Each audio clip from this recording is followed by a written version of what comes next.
Welcome to today's Learn at Lunchtime program from the State Museum of Pennsylvania. I am Amy Hammond, Senior Curator of Cultural History, and with me is Gabrielle Vitollo, a Westchester-based artist whose sculpture Marvelous Mussels is featured in this year's Art of the State exhibition. Gabrielle received their BFA in painting from the Maryland Institute College of Art and their MFA in studio art from New York University Steinhardt, where they studied multidisciplinary techniques that hybridized traditional and digital media. They were awarded a Fulbright Research Grant, DAAD Scholarship, Martin Wang Scholarship, and two Elizabeth Greenshields grants. They're an adjunct drawing and painting faculty member at Montclair State University and Pratt Institute. And welcome, Gabrielle. Hi, Amy. Thank you so much for the intro. You are very welcome. I'm very much looking forward to learn more about your work. Let's get the program started. While they're setting up the presentation, let me remind the audience that today's webinar is being recorded, and by participating, you are consenting to the recording, retention, and use of any statements recorded as part of the program. Please submit your questions into the Q&A box, and we will respond after the presentation is complete. And Gabrielle, you can go ahead and get started when you're ready. Thank you.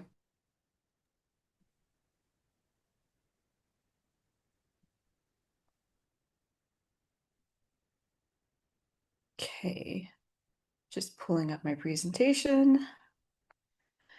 So, my name is Gabrielle Vitollo, and I am one of the artists featured in the Art of the State exhibition at the State Museum of Pennsylvania. And the show features my nomadic sculpture, Marvelous Mussels. Here's an image of it at Spurlock Sculpture Gardens, which it was originally made for. And for me, it's a monument that honors the freshwater mussels in the state of Pennsylvania. And I'm an artist working at the intersection of sculpture, ecology, education, and community in Westchester, Pennsylvania. And I also stage a number of projects in New York. So this is an example of a steel sculpture that I made in 2023. And I use steel because it's a sustainable material.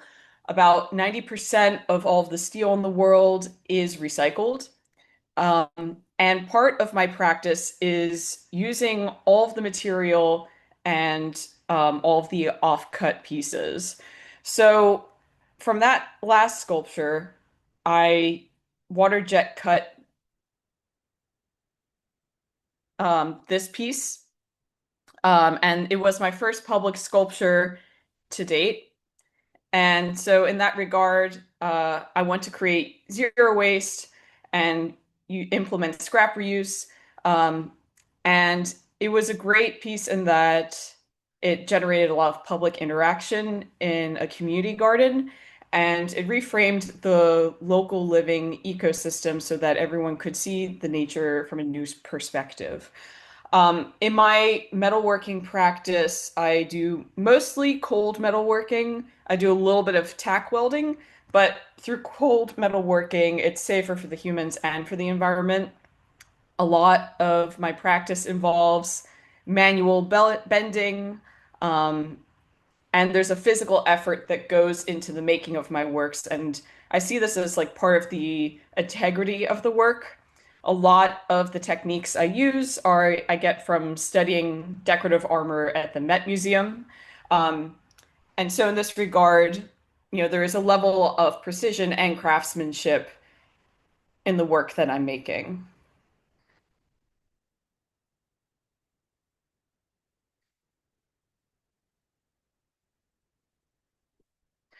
So I'm going to show more documentation of me working in the metal shop later, but I've been exploring ecology and art for a while. I got my BFA from the Maryland Institute College of Art, and I majored in painting.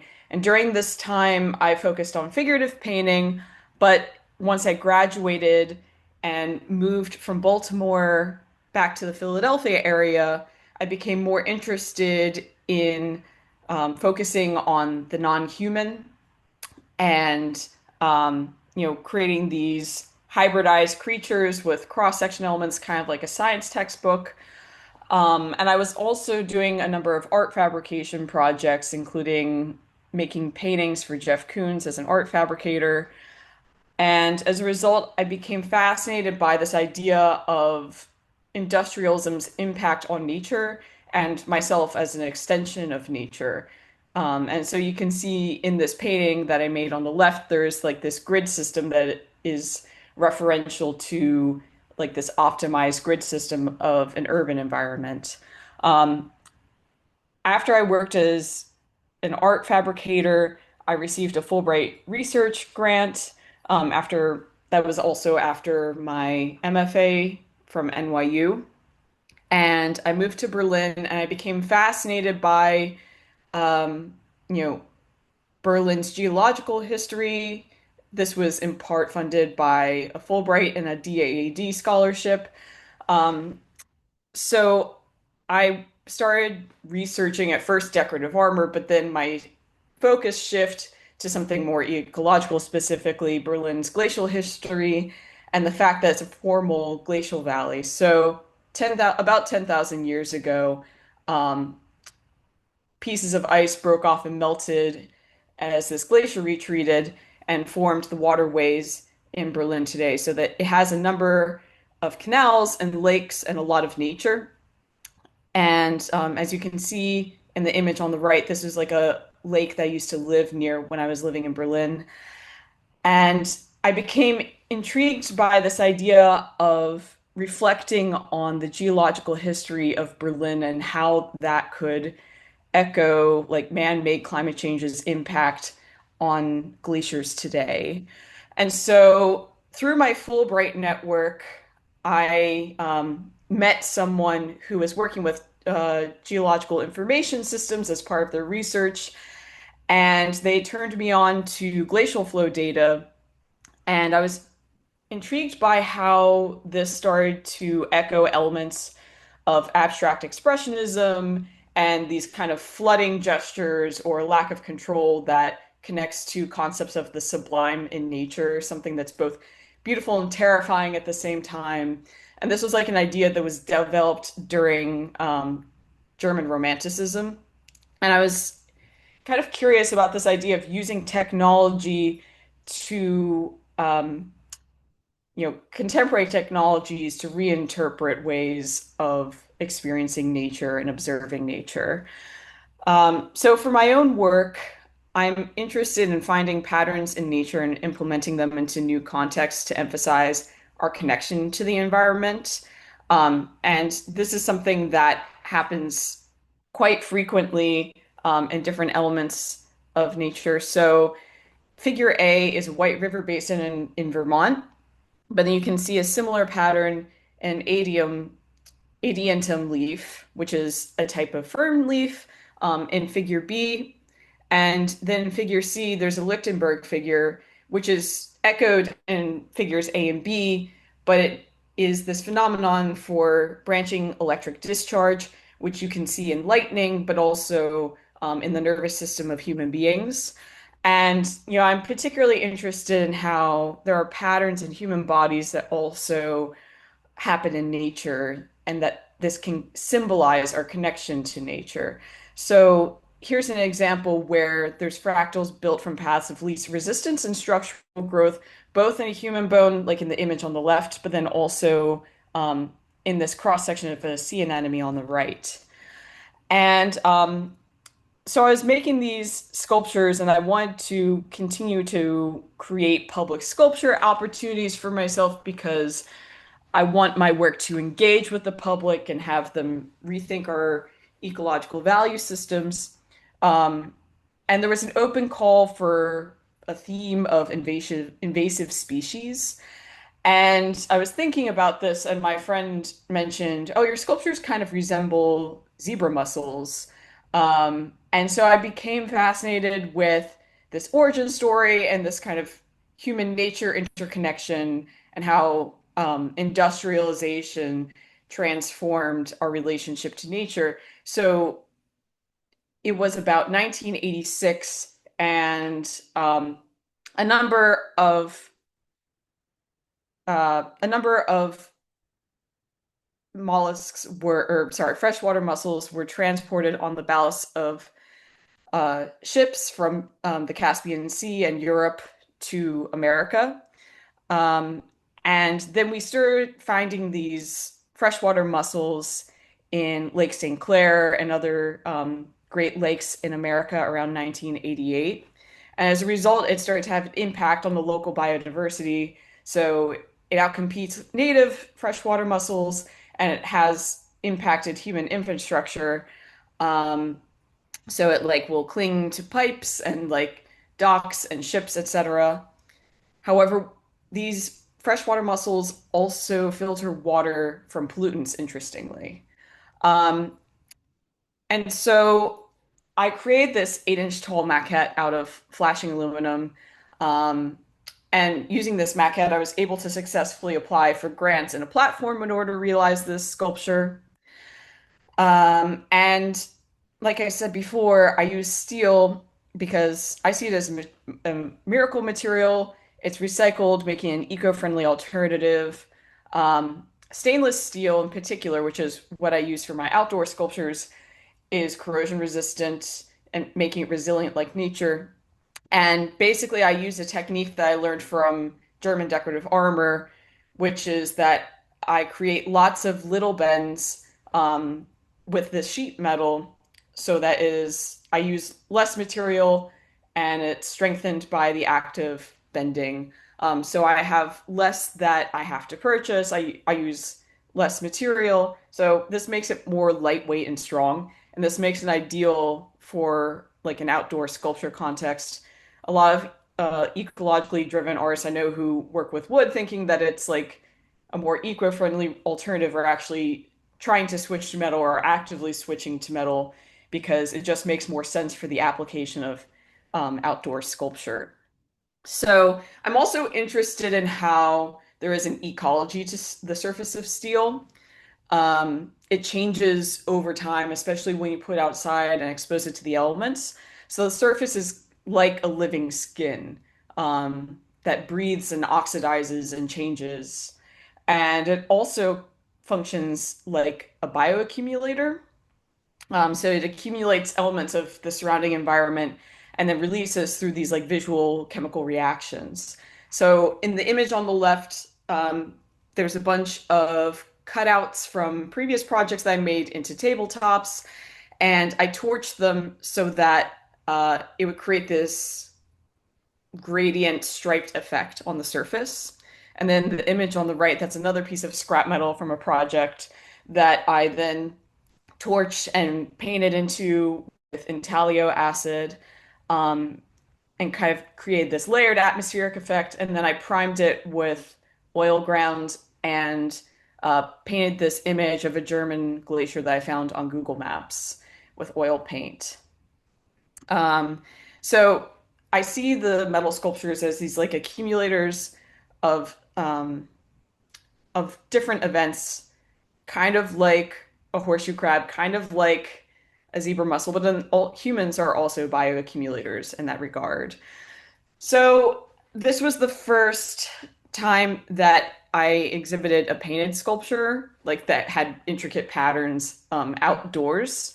And I see these sculptures as interventions or like an act of reintroducing pieces of artifact steel into a new environment, kind of like how the zebra mussel was reintroduced to a new environment. Um, and so this is the sculpture that I produced for Spurlock Sculpture Gardens. And, it was installed during the summer and then it stayed there through the winter. And then around spring, that was when I was accepted into the Art of the State exhibition. And so it migrated from Cape May, New Jersey, to Harrisburg. Um, and while I was fabricating this work, I was also completing field work. So as I mentioned before, mussels are also living filters. Like mussels filter about 5 to 15 gallons a day. And I became intrigued by Fairmount Waterworks in Philadelphia, which is a local hatchery that is revitalizing the endangered freshwater mussel to help depollute the urban waterways of Philadelphia. So I like the idea of, this also symbolically filtering our narratives of limitless capitalist growth, but can also educate the public and help us imagine sustainable futures where we can co-thrive with the environment. So part of their Mussel Maniac program involves hatching the mussels, but then putting them in the local reservoir and then tracking the mussels' growth. So I volunteer sometimes for Mussel Maniacs, where we basically measure the length of the mussel, and then we also weigh the weight of each mussel so that we can see how it's growing over time. And then as a result, I became interested in the Billion Oyster Project in New York. Um, there's actually these, mollusk revitalization projects in a number of locations across America. So the Billion Oyster Project is this idea that if they can create oyster reefs of 1 billion oysters, then the oysters will be able to filter and depollute the rain runoff water after a downpour within 3 days.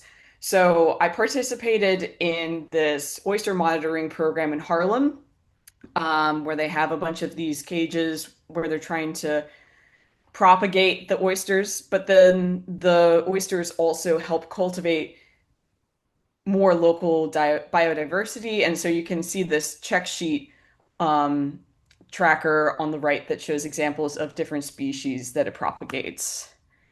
And they also have a program on Governor's Island where they, take the empty shells of like dead oysters and then use that to spawn new oysters within these concrete domes that they build that are kind of sculptural like, but this is what the oysters cling to.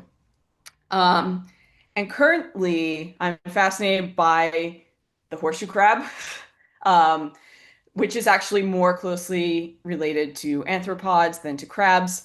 So they're more like spiders or ticks or scorpions, and it's a 450 million year old species which survived the last four mass extinctions, and they seem to have reached a certain level of homeostasis, which humans can't seem to figure out. But I've also been doing some horseshoe crab monitoring. So currently their populations are under stress in part because they're being overharvested by the pharmaceutical industry because their copper-rich blood is used in order to test for vaccines and whether a medical device is sanitary for use.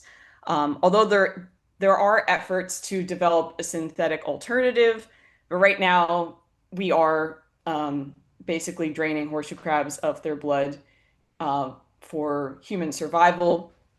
But part of, these horseshoe crab monitoring programs initiatives is to track the movements and migrations of horseshoe crabs and how their populations are surviving and where they're migrating. Um, so that also involves measuring them in terms of size, but then also dating them based on how beat up their shell is. So a freshwater mussel or a tree, you can date them based on the number of rings on them. That can be a determinant of years, but there's no indicators like that on a horseshoe crab. So they place them in three categories in terms of like one, two, or three in terms of age, based on how many barnacles are on the shell, but also how many scratches are on the shell, etc. But also mussels attached to their shells as well, coincidentally. So to commemorate the resilience of this, ancient species and to highlight industrialism's impact on this animal, I propose to create a 15-foot horseshoe crab sculpture. So here's, a couple videos showing my process. I mean, it's like very quick editing, because I did this for social media, but also I want to be brief and to the point about this. But this is a sculpture that, previewed a couple weeks ago. Like it's very new. But basically, I made my biggest sculpture to date by bolting pieces of sheet metal together. And here you can see I'm creating these crossbars to give it structural integrity. There was also like this bolted cap. And then I angle grinded into the surface in order to symbolize, how, again, like the resilience of the horseshoe crab, but also the fact that the beat up nature of its shell is part of like its story and its age. And then I painted into it with blue paint symbolizing its blue blood, and then angle grinded back into the paint job to kind of materially integrate it. And here we are like installing it on a shipping container on Staten Island. And these are the different fellows that were part of this residency program to realize a public sculpture. So here are a couple details showing the material transformation of the surface. Um, and it was quite cool seeing it installed to the shipping container. I know how to MIG weld and TIG weld, but a couple people at Makerspace helped me stick weld it in this particular context. And on the top of the shipping container, you can see there's a number of beehives because there's a bee university program as part of Maker Park as well. So it was just like an interesting coincidence that the platform on which my sculpture exploring ecological themes was also a home for green growth efforts in an urban environment. And this shipping container is just steps away from the shoreline on Staten Island where a lot of horseshoe crabs actually propagate. Um, and part of my mission as an artist is to implement my ecological mission, like my ecological mission as a teacher. So I teach at Pratt Institute, and Andrew was one of my students in my figure drawing class. And one of the assignments was to make a wearable drawing. And so what he did was he did a bunch of drawings of trees with watercolors, and then cut them out and use a laser cutter in order to make a wearable visor. And then when light shone or like shined from above, it would cast this shadow similar to a tree canopy. And as you can see on the wall behind his head, and we also would frequently have these conversations of like, is the future wood or is the future steel? And basically, the conclusion that we've come to in an architectural context is like it depends on the application. Callie was a student of mine at Marymount Manhattan College, and I was assigned to teach an oil painting class, and she approached me on the first day saying, like, I want to use more eco-friendly materials. And I said, okay, so let's talk about how to make your own pigments from items that you can just find in your kitchen. So what she did for the wearable painting was did a cast of her own body and then like used dirt and flowers in order to paint the surface. And for her final she de-stretched her canvases from stretcher bars because we talked about geometry and how there's only right angles. There's in like crystals in nature that it's mostly um, human artifice. And the painting on the left, has dirt and then watercolors. And I think that the painting on the right is just, dyes that she made from things she found in her kitchen. And an assignment that I give my Pratt students is to go outside and make an ephemeral biodegradable drawing after watching a documentary about Andy Goldsworthy's sculptures. And Jean made this really beautiful piece where they took seed pods that they found outside and traced the railing on steps on campus. And then as the sun moved, the shadow would deregister from the seed pod drawing. Um, and another part of my teaching is like taking my students to the nature lab at whatever respective institution that I'm teaching at, and doing a number of nature journaling workshops. So like this is an example at Pratt where they had a bunch of slices of a shell and they all looked pretty similar, but my students were tasked with, using words, pictures, and numbers in order to document their unique shell, and then they had to play a matching game to, figure out which drawing coordinated with which specimen. And I also do this workshop just like going outside impromptu with whatever like elements of nature we can find. Um, but I also conduct a number of embossing workshops where I upcycle soda cans.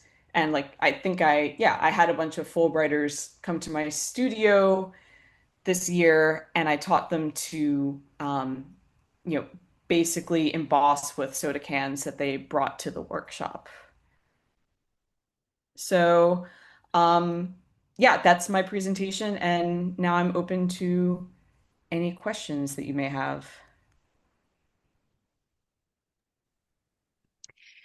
Thank you so much, Gabrielle. That was fascinating. I love hearing how you go out into nature and you find all these inspirations and then you bring them back to the metal studio and create based on that. And I'm interested in the idea of rewilding the industrial. I wrote that down so I can think about that a little bit more.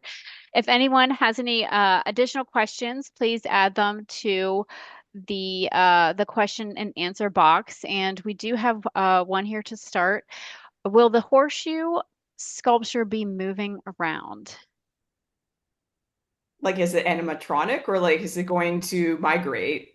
I think migrate. I hope so. I mean, it's going to be installed for a year. But I built it modularly, one, so I could move it by myself if I have to.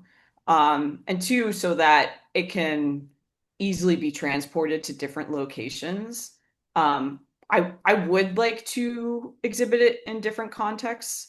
But it literally just opened 2 weeks ago. So I don't know what the future holds for that piece yet. Brand new Hopefully it installation. will. Hmm. Yeah. We have a question about your process. How did you learn the metalworking techniques that you use?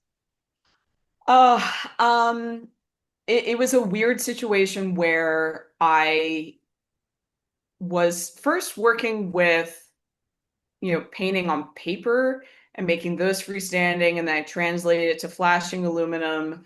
And then I was posting photos of it on Instagram, and a gallery saw these little 8-inch tall maquettes I was constructing. I mean, I didn't think they were maquettes at the time. I thought I was just playing around. And a commercial gallery saw it and they wanted to do a studio visit. And then they were like, can you make a big one? And so I have a painting background and I had to learn how to make a metal sculpture, like a large metal sculpture with a relatively short period of time. I think I had like 3 months to figure it out. Wow. But I figured out that I couldn't afford a metal fabricator. And so by word of mouth, I learned from someone about makerspace. They're like, oh, you have to figure out how to make a metal sculpture, go make it at this communal metal shop.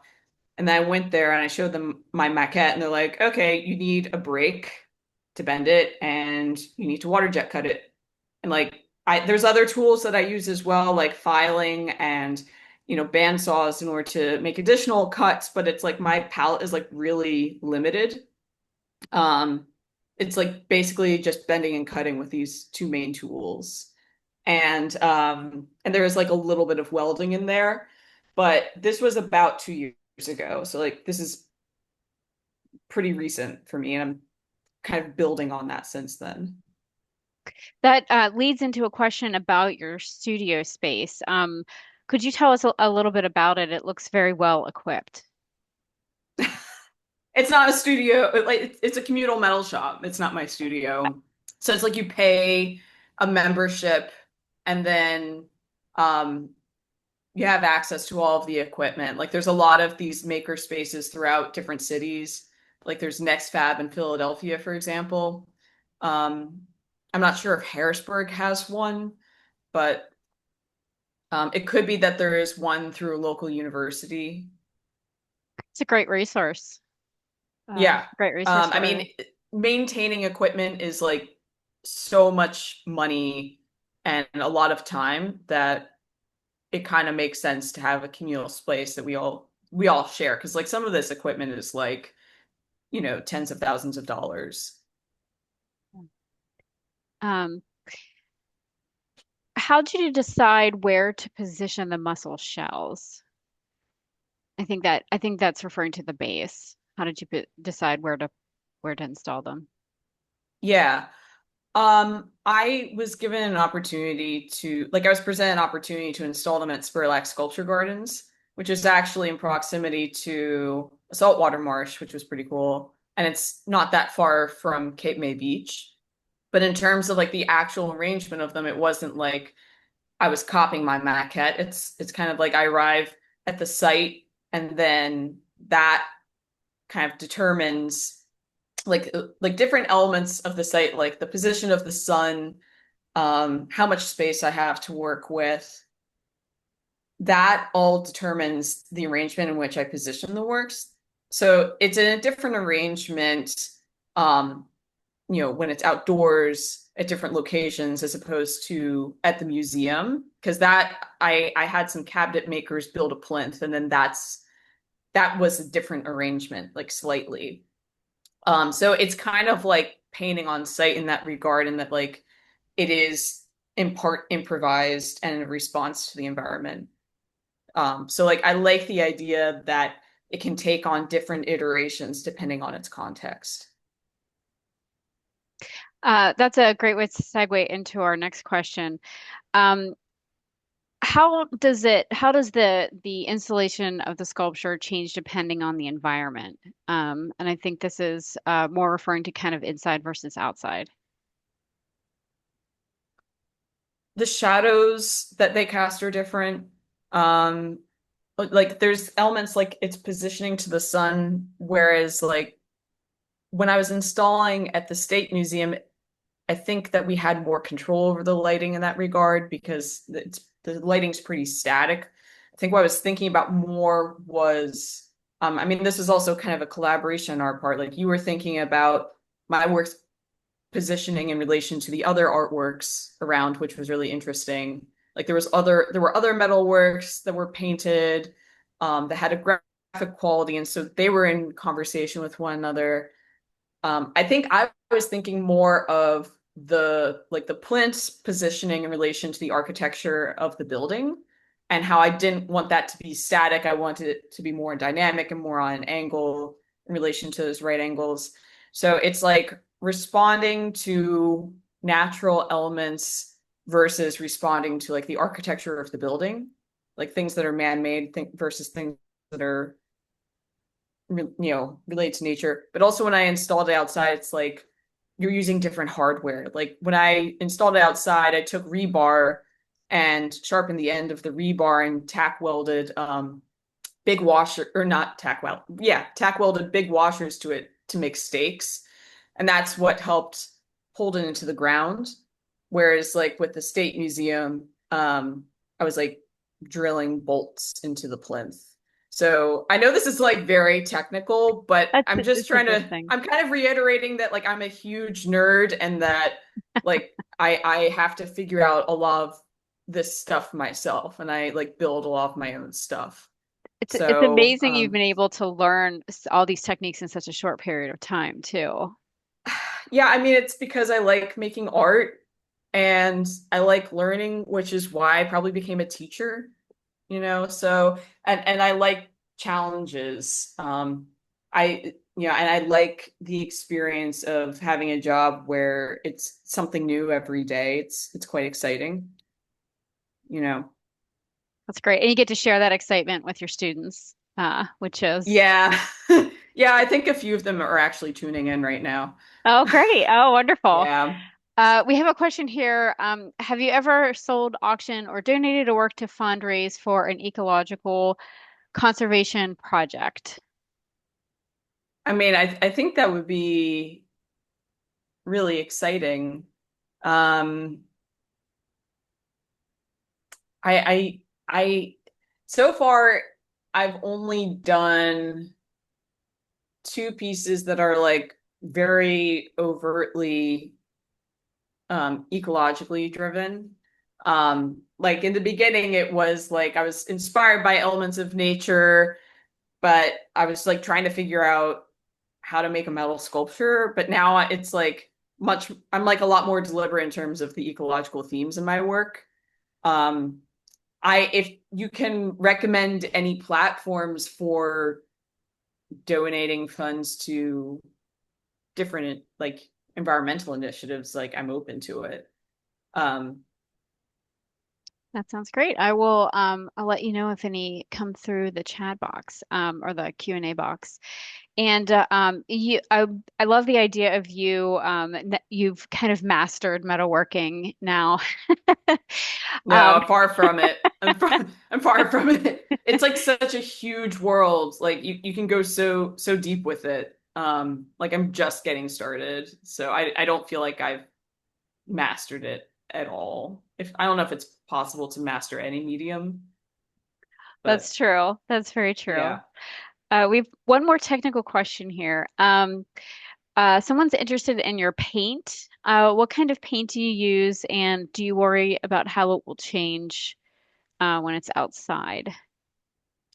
Um, I've been trying different kinds of paint. So for some of my indoor sculptures, I use like fine art materials like oil paint, and that is not designed for the elements.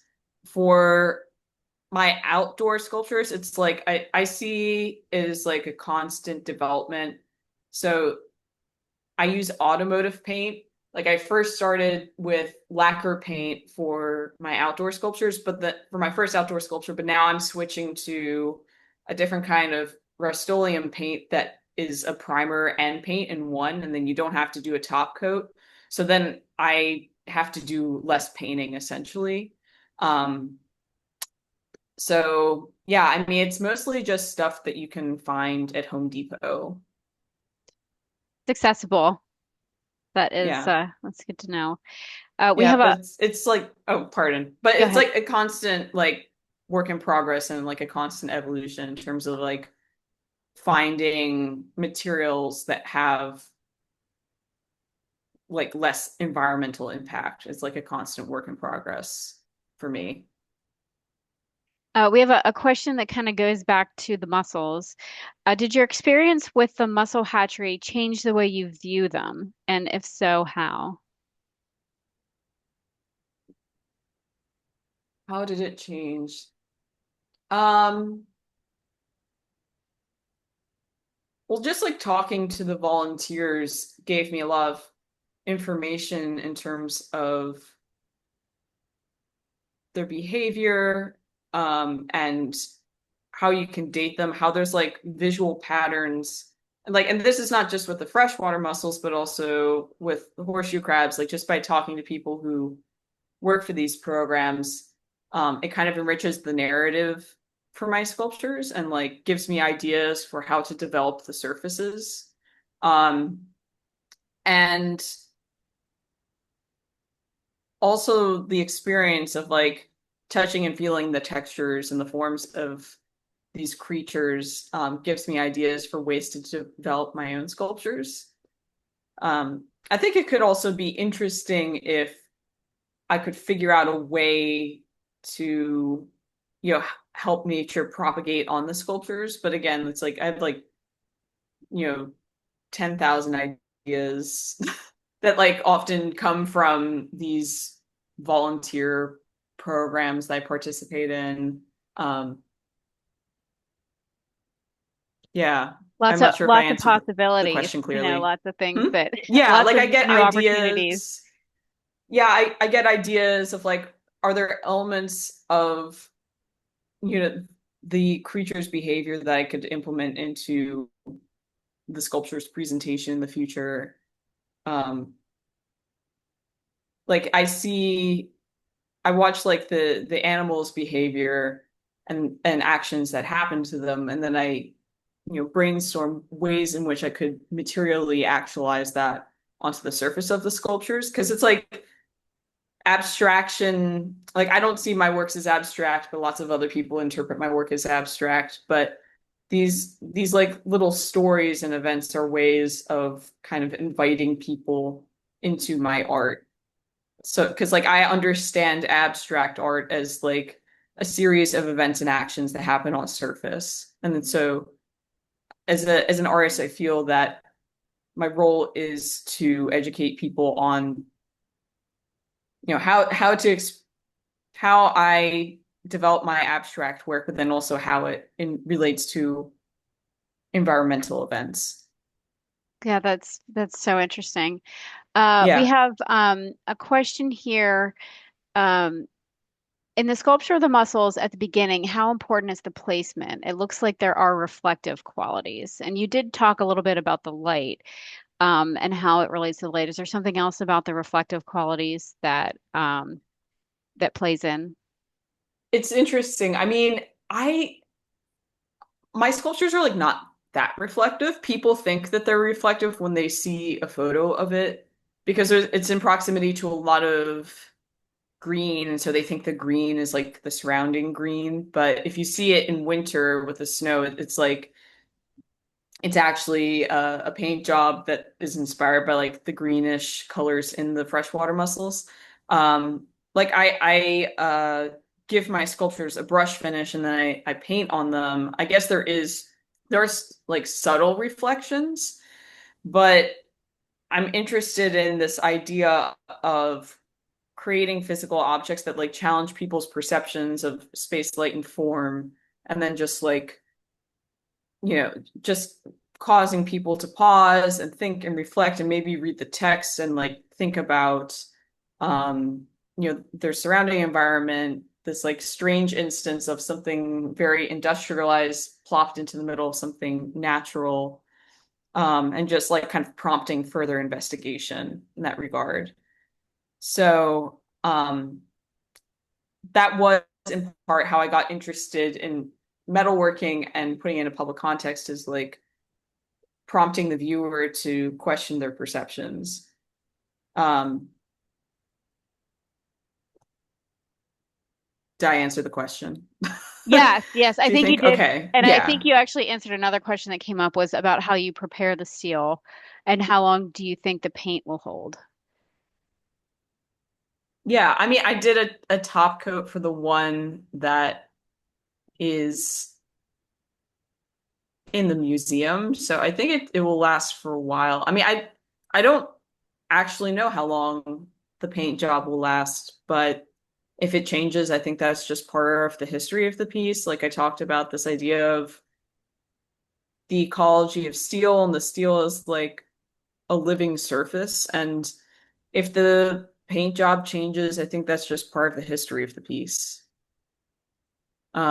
But yeah, I mean, we'll see. I mean, like the piece that's on Staten Island, I mean, it's in proximity to salt water, so like that's going to change the piece. But part of why I angle grinded into this last piece is like there is the narrative of um the story of like the horseshoe crab's beat up shell, but also I want to push the transformation aspects of the sculpture.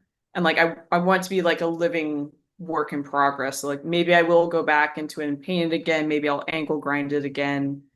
Um, but I think it's kind of human centric to expect art to last forever. Hmm. Yeah. Um, That and like that's like what's kind of like I know that from like an art collector standpoint, they want like this idea of like the permanence of art and the permanence of human history, but like we're really just a tiny speck on a geological timeline. Um, and like you can think of someone like Anselm Kiefer who makes works where they're made of like shellac and hay and like lead, and like he really pushes for the work to change and transform. Or you can think of like Andy Goldsworthy, who makes ephemeral works. And I think they're all like really interesting examples of sculptors who embrace impermanence. it's a great reason to come back and see it in the future. And we are almost out of time. So I'm going to Yeah, come back and sorry. ask you one more question. What would you like the audience to remember from today's presentation? Um, I think I would like everyone to remember that everything is inside this one ecosystem of the planet Earth. Um, and that art has its own relationship to nature. So you can recycle and build conscientiously in order to envision a more sustainable future through art. And that both art and humans are participants in the local ecosystem. Great, that's wonderful. Thank you so much, Gabrielle, for your wonderful presentation. And we had a lot of great questions, so thank you so much to our audience for participating. And I wanted to say too that if you've not had the chance to see Art of the State, it is open here at the State Museum in Harrisburg until September 14th, 2025. So please come back to visit us. And again, thank you to Gabrielle and everyone else who participated. Thank you, Beth and Amy, for inviting me. I had a lot of fun. It's been great having you.